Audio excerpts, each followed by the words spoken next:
It's an amazing day here in Bali. I'm in Kuta just to check out the situation. We have the Dewa Baruna, which is the Hindu god of the seas, behind us here. And I'm going to go for a bit of a walk along the beachfront, see what's going on with the beach situation down here in Kuta, because I know it's changed a lot in recent times and it keeps changing, and I want to know what it's like today. So let's get stuck in. The past few times I've been down here at Kuta Beach, it's been high tide. At the moment we're going into low tide. It's not quite the lowest point of the day, but it's another hour away and then you'll be at low tide. And we can see right up the coastline now. It looks quite nice, and the water doesn't actually touch the rock wall at low tide. So you can actually still get a bit of a beach at low tide, but we know at high tide, the beach completely disappears in spots. So I'm starting off today just near the Kuta Art Market. I'm going to walk north all the way to Jalan 66. That's the plan. We'll see what happens along the way. Now, if you're wondering why I've got a bit of a croaky voice, I'm still sick after all this time. I'm getting better, but really slowly, which is quite strange for me, especially here in the tropics. I usually get over it pretty quick. So it's been one of my sort of more longer in duration type colds. You can get little fresh coconuts down here. Of course, you can get all your little knickknacks and that sort of stuff. And then plenty of beer as well.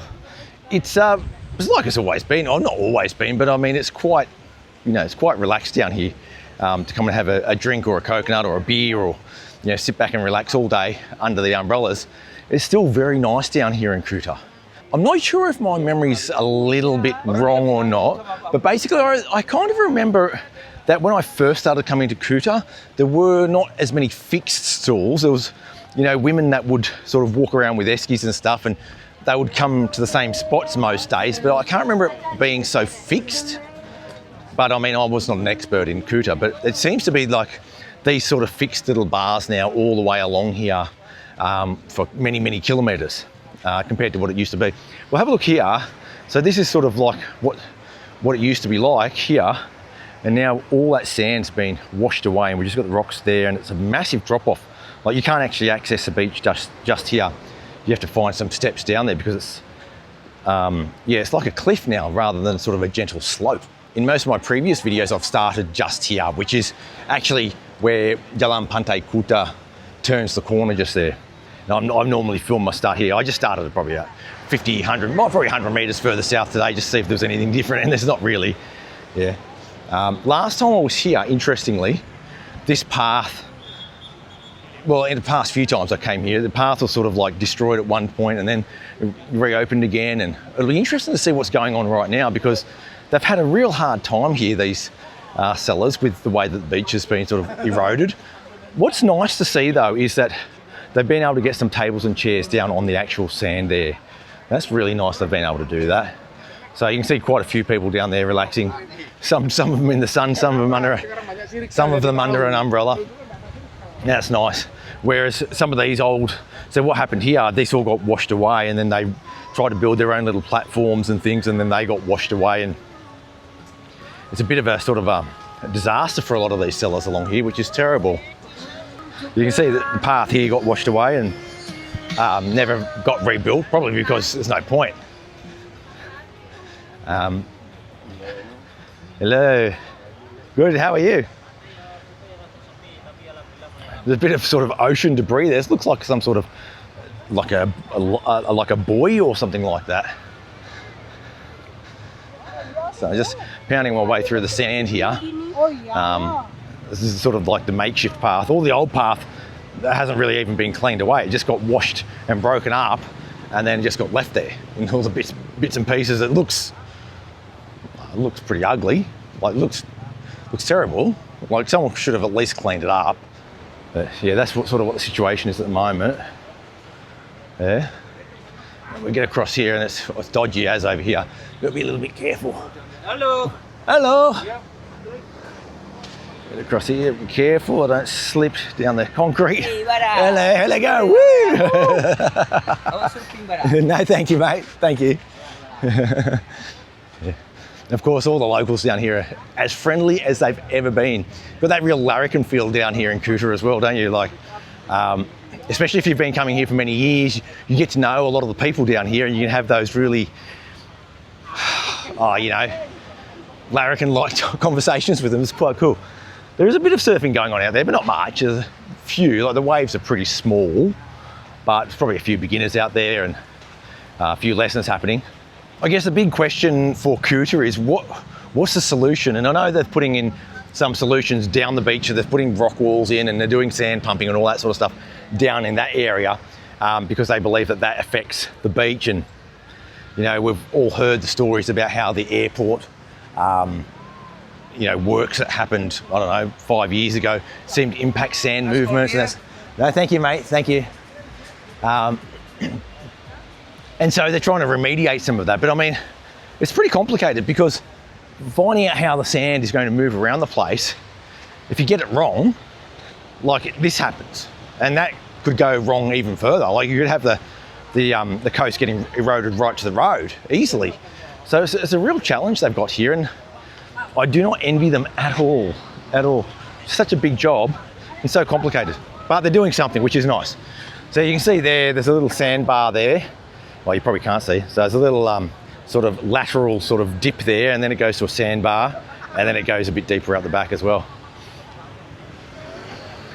Looks actually quite nice. Like the day is beautiful. The weather is fantastic. We've had a good couple of weeks of just sensational weather. Just wonderful, wonderful weather. And the light is quite interesting. It makes the sky look really big and really blue. You know, sometimes you get a bright day and it just doesn't really hit the spot, but that certainly does. I mean, I just love that view. I was down in Nusa Dua a couple of days ago and I've got similarly good views because the sunlight, I don't know what's going on, it just looks so good. Now there seems to be some construction going on here and the path disappears and I'm down onto the beach, which is not what I planned, so I'll go back up this side. There must be some sort of little cafe or bar or something there. I'm not sure what that is over there. Might actually find out. It's pretty cool. Is there anyone I can speak to? There you go, that's what it looks like. That looks like a bar, doesn't it? A little cafe, for sure. That'll be a beautiful one right on the edge of the beach, as long as it doesn't get washed away. I'm not sure, but this doesn't feel that familiar to me. Like, I don't know if more of the beach has been washed away since I was here last time, but it doesn't feel as familiar. Yeah, but I don't know. But it's not so bad here. See, like the access to the beach is quite beautiful here. Now, this is not that much further up. Hello, how are you going? What's your name? Nama saya Mark. Oh, nama saya Adam. Shaz. Shaz. Hello. Yeah, nice to meet you. Yeah. This is our friend Agus. Hello Agus. Oh, makan Indomie. Indomie. Yeah. All good in your world, mate? Oh, all right. I'm a little bit sick still, but I'm nearly over it now. It's been a long sort of cold or something like that. So. Oh, yeah. Well, don't give it to me. Nah, you won't. It's a good, nice breeze going as well. It'll blow everything away. How long have you been here? We only got here on Sunday. We're only here for a week. Yep. Yep. We're staying up at Seminyak. We've got a little villa up there. Oh, nice. So we try and come a couple of times a year. Yeah. Close to retirement, my friend. So. And what's happening at retirement then? Here. Really? Are you going to spend all your time here? Or? No, we've got family back home, so have to go back home for a couple of months. So probably during the wet season back there. And good idea. Yeah. Isn't that? That's a good idea. You know, like, just get the best of every sort of world that you've got. Yep. That's That's wonderful. the plan. I think I've spoken to a lot of people who are seemingly wanting to do something like that as well. It just depends on whether you can afford to have two houses basically, and if you can do that, then that's the perfect solution. Especially if you've got family that you want to keep up with, your grandkids or whatever, you know, you really need to keep going back. That's we're just in Perth, so Easy. easy. And you just go for the cheap airfares as well, don't you? Yeah. Exactly Sure. right. So if it's a cheap airfare, you nick across. Yep. Shaz has just been over to South Oz. She's from Port Perry. So Yep. she's been there for the last 6 weeks Yep. looking after mates. Yeah. And it costs $350 one way from Perth to Adelaide. Yes. It cost her $450 to go from Adelaide to here and back to Perth. Oh, really? So, you know, like- Wow. It's a bit different. Yeah. Oh, mate. I think the people that live in Perth are quite lucky to have this place so close, really. It's Yeah. just, like, if I was sort of a Perth-based person, I'll be coming across here all the time because it's just convenient. It's about $350 return. Yeah. You know, you can get the $350 Yeah. just with a backpack, which is what Yeah. we do. Yeah, and if you're only coming for a week or whatever, it doesn't Yeah. matter, does it? Right. Exactly right. And you can get it all washed for next to nothing over here if you want as well. Exactly So right. We take it all home nice and clean, Yeah. and all perfume. get all your haircuts and stuff done here as well. All right, thanks guys. Thanks for having a bit of a chat. No worries. Really good to All the meet best, you. mate. Thank you very much. I watch you all the time. Do you really? Thank you. Yeah. All right. Have a good day. Yeah. Yeah, you too. Oh, that's nice to bump into people, isn't it? Like that. Really nice. Those guys are living their best life, aren't they? Really close to the retirement, and they're coming here just to sort of have a bit of a 1 week break and sitting out with that sort of view, having a couple of beers, catching up with local friends that they've made over the years, of course, and then thinking about what retirement looks like for them. And that's one of the things I've been thinking about a lot myself. Not retirement for me, but a lot of the people who watch the channel obviously are thinking about retirement and how Bali fits into their equation. And not everyone's able to come and move here permanently, of course, for whatever reason, you know, family commitments, or just don't really want to live in Indonesia. And then there are other people who want to do a 50-50 or have other arrangements. I speak to so many people with different arrangements, and that's the thing about this stuff, is that it's a really personalised thing. You really need to find out what works for you rather than just copying what other people do. If you can find out what works for you, you can come up with a really good solution. You don't have to be afraid about experimenting either. You might think, oh, I'd like to do 3 months at a time, back and forth, and then find that sort of tempo is a little bit fast. You might want to do 6 months on, 6 months off, or vice versa, you know. So everyone's got their own little solution that works for them. And it's the same with budgets as well. And a lot of people ask me about how much money you need. And I do put together little guides every now and then about, you know, what sort of budget's reasonable. But the problem is that everyone's so different, and what people like is different depending on their situation. And some people are stingy, some people aren't stingy. Some people like to have things like massages that, you know, are non-negotiable, and other people don't care about it. So, yeah, thank you. So that's the whole thing about this Bali thing, is that everyone's relationship with the island is just so different. And as you move into those retirement years, you sort of do need to reassess that. I can't remember walking along the sand here last time. I think that's all gone, isn't it? There was certainly a path here before. Yeah, and so it's just really nice to meet people that can sort of share their sort of experiences about how they're thinking about their future in Bali. Love it. So we're just opposite the Beach Walk Mall now, so we're not that far up in Kuta. We're still in Kuta, and that's what the scene is. It's quite beautiful. The path has been taken away in a lot of these spots. You can see it's all piled up there. Not sure whether they'll reuse that. They might, but the problem is those surfs have been coming up so high that you can't just put a big piece of concrete on the sand. It doesn't really work. It just floats away, you know. But it is sort of hanging on by a thread here still. Well, how long that lasts for, I don't know. But I don't know. I mean, someone who's an expert in building this sort of stuff probably needs to really look at it. Earlier I was talking about how beautiful Bali looks under this beautiful weather, and this is one of those times of year where the wet season really should still be going a little bit now. We should be at the back end of it. Hello. And because the wet season should still be going, it means it still should be hot. And it is hot. So the rain stopped, but the warmth is there. So the sun pounding down on you in this hot weather is quite brutal at times. You've got to watch yourself. Whereas normally, by the time it gets to sort of May and June, the temperatures sort of come down like 2 or 3 degrees easily, and it's so noticeable on these bright sunny days when it's a little bit cooler. Yeah, so at the moment I'm sort of on the edge of what I'm comfortable sort of going out in. It's so hot, and it's a really humid hot as well. All right, let's have a look up here. So I'm just taking the footpath up the top side of the beach, and over there we can see a lot of surfers. There's at least 20, well, more than 20, maybe 25 over there, just lining up. Very, very small waves, very small waves. So I think that's the thing, isn't it? In depending on the season, the waves are different or better at different sides of the island. And I think we're on the wrong side of the island for good waves at the moment, but that will change soon enough. It is pretty cool down here, isn't it? Like, I know Kuta itself has fallen out of fashion a lot over the past probably 10 years, I'd say. It's really fallen out of fashion, especially post-COVID. No youngster would be caught dead in Kuta these days. They're all in Canggu. But it still has that natural beauty, which is the beach, isn't it? Look at it, like that. is quite beautiful.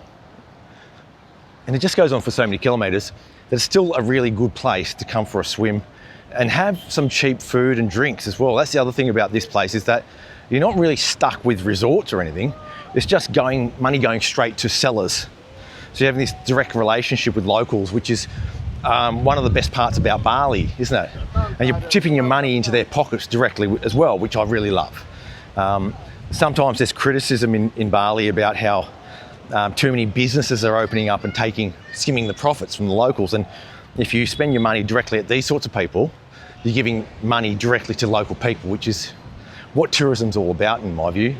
I'll just get down on the beach here and I'll show you what's going on down here. So there's a little bit of a dangerous spot here. I'm not the best judge of water, but you can see that's dangerous. And then there's a big sign up saying don't go swimming here. So basically, there's a big sandbar just there, but in between you've got that little channel there, and it seems to be just pushing straight out there. Yeah. All right if you're on your surfboard and you want to get a quick way out, but if you're a swimmer and you don't know what you're doing, probably not the best idea to go down there, I'd say. And yeah, the beach is looking glorious at the moment because the tide's going out and you've got that long, wide stretch of sand where you come down and play a few games or go for a run, take your dog for a walk if you live here, that sort of stuff. Actually, there's not a lot of activity happening right now because it's so hot. It's interesting, after the shock of that beachfront path being washed away here in Kuta and the change in the shape of the beach, it seems like businesses sort of resumed back into the normal way of things here. Doesn't seem to be too different to the way it used to be. It's just that the shape of the beach has changed a little bit. Now, with that said, I'm not seeing that many people down here visiting the beach. It seems quite quiet. I'm not sure if that's normal or not. I mean, it's outside of school holidays time, which is where I would think you'd get most of your visitors, but it is pretty empty. Like, there are hundreds and hundreds of chairs here empty. Hundreds of them, like there's probably 1 in 100 that's being occupied by a person. Yeah, the sellers are all going to sleep because it's not really anything happening. It's pretty dead. So we're at a section of the beach across from the Pullman Hotel, still in Kuta. I think, or might be even Legian now. I think it could be Legian, couldn't it? We're pretty far up, so maybe it's already got to that border. It's hard to know when you're walking up the beachfront path exactly where that border is. There might be a little marker, but yeah, it's sort of pretty far up in Kuta or southern end of Legian. Oh yeah, it has to be Legian, doesn't it? Yeah, it is Legian. The beach flattens out a lot here, so from the beachfront path down to the actual ocean, there seems to be a lot more of a gentle slope and it's a lot wider here. And even at high tide, you get a big sort of wide beach here as well. This is a nice sort of part of the beach. I really like this particular section. It's sort of my favourite area of the beach, actually. Oh yeah, we're easily into Legian now. Yeah, so that statue is the one that sort of is at the end of Jalan Melasti, and that's definitely in Legian. And then that's a pretty cool road. I really like that road because left and right of there, you've got all the little hotels and warungs and things. And last time I went through there, it still feels pretty good. A little bit quiet again, but I think it still has appeal, honestly. I think the problem is that as we age, we want something different, and the younger people aren't sort of coming in and taking up where sort of the middle-aged people sort of left off. They're all over in Canggu or something like that, which, yeah, it's not really my thing, you know. That's a cool little sign there, dilarang buang sampah di sini. There's a cool word in there, which is dilarang. And it comes from the word larang, and in front of it, you've got the DI. And the DI changed the word around into what they call like a passive word. So, for example, I'll try and explain it. For example, riding a bike. He rode the bike. The bike was ridden by him. So that ridden and rode changes based on whether it's an active sentence or a passive sentence. So he did something, means it's he rode the bike, or the bike was ridden by him is a passive sentence. So that's the same as when you create a sentence in Indonesian as well. You can put DI in front of the word and you get words like it is forbidden to do something, rather than we forbid you to do that. That would be probably melarang, but you don't hear that word. It's always dilarang, yeah? It's not someone forbidding you to do something, it's that something is forbidden. Yeah, it's like a passive. The thing is, in Indonesian, we hear a lot more passive sentences than we do in English. So if you're unsure about how to frame a sentence, often we'll do a passive sentence so that we're not directly pointing or being too direct when we're saying things. Now, I'll explain it a little bit. What that means is that you don't come up to someone and say, "Oh, you are stopping me from doing this." What you say is that I am stopped from doing this. Yeah, and you don't have to actually put the person in the sentence at all. So you make it a more passive sentence, passive sounding sentence, and it's not as direct and not as it doesn't sound too rude, you know. Now that active thing versus passive thing is not a hard and fast rule. It's not like, oh, if you do an active sentence that's wrong. It's just that in certain contexts, it just feels a little bit wrong. I mean, you're not going to know until you speak the language a little bit more whether something sounds right or not. Sometimes it just sounds a little bit off when someone uses the wrong words or a word that's rarely used. In that context, you'll normally use this word because it's passive. Just something to keep in mind. It's not like I think you need to sort of bang on about it every time you learn a new word. Just have it in mind for the future when you come across these situations. You go, oh, Adam said, keep an eye out for that passive sentence structure. I mean, it's just, hello. It's just bar after bar after bar, not much going on, to be honest. So I'll just talk a little bit more about language. And one of the things is when I first started learning language is that I had to actually learn the rules of English as well. You know, we're often when we learn our native language, we don't really get taught too much about how the language works. They try to teach us at school about verbs and nouns and adjectives, but I know, especially in the English-speaking world, we don't know much apart from a verb and a noun, and even then, a lot of people will struggle to know what a verb and a noun is. But after a while, you start learning what a verb, a noun, adjective is, passive sentences, active sentences. You learn what pronouns are. You start to learn some of those words and how they work in English, because they actually have similar use cases in Indonesian as well. And once you start learning the patterns, you start to become a lot more aware about how the language should work, and you can also pick yourself up when you make a mistake. So with that said, if you're learning Indonesian at the moment and you don't know things like what an adjective is or what a verb is or what a pronoun is, just do a quick brush up on those. It's not difficult, because that will help you heaps when you start learning Indonesian words and how to use those. This is that local beach house, which looks pretty cool down on the beach here at the northern end of Legian, actually. Not that far from Jalan 66 now, I'm pretty sure. This sort of thing's sort of popping up a little bit more commonly now along the beach in Kuta. I mean, I know some of the old school people wouldn't like it, but I think it's pretty popular, you know. They're sort of moving with the times. Another word that was on that sign back there, or the two words, buang sampah, which means dump rubbish. So buang, sometimes you see it translated as throw, but it's not really throw. It means sort of like to dump something or to discard of something rather than throw. Like we say throw away rubbish, but we don't really mean throw it. We mean to dump it, you know. And sampah means rubbish, so don't dump your rubbish here, is what the sign said, or it's forbidden to dump your rubbish here. So that's another couple of words that I think is pretty important words, you know, buang sampah. You can also say buang air, which is go to the toilet as well. You can probably, like, air is water, so you can probably guess how that works. And then you can say air kecil or air besar, depending on whether it's a number one or a number two.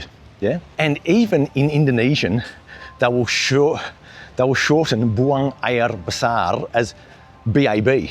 Yeah. You'll see it written in some toilets. If you want to take number two in a toilet, you're going to have to pay more. BAB.